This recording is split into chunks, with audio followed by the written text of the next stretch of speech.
இப்போது இந்த எஸ்ஐஆர் நம்ம தமிழ்நாட்டில் எப்படி ஒர்க் ஆக போகுது? கடந்த ஜனவரி மாதம் எடுத்த அந்த கணக்கெடுப்பில் 6,36,00,000 வாக்காளர்கள் நம்ம தமிழ்நாட்டில் இருக்கிறாங்க. ஆனால் அவங்க யாருக்குமே இந்த ஓட்டு போடுற உரிமையே இல்லை.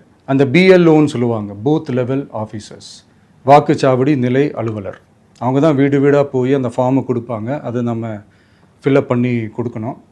அதை தேர்தல் ஆணையம் அதை எடுத்துகிட்டு போய் அதை ஸ்க்ரூட்டினைஸ் பண்ணி அது எல்லாமே கரெக்டாக இருக்கான்னு செக் பண்ணி பார்த்ததுக்கப்புறம் அந்த வாக்காளர் பட்டியலை வெளியிடுவாங்க.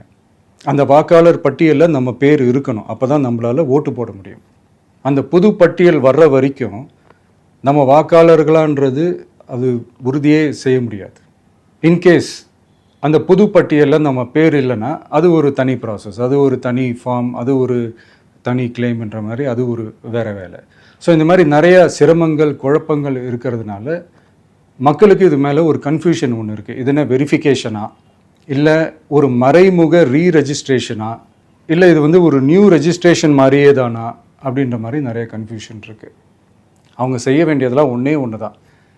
இந்த மாதிரி வீடு வீடாக போய் அந்த என்யூமரேஷன் ஃபார்ம் நம்ம ஃபில்அப் பண்ணி கொடுக்கும்போது அதுக்கான அக்னாலேஜ்மெண்ட்டை அந்த பிஎல்ஓ அந்த ஆஃபீஸர்கிட்ட இருந்து நீங்கள் வாங்கிக்கணும். அது ரொம்ப ரொம்ப முக்கியம்.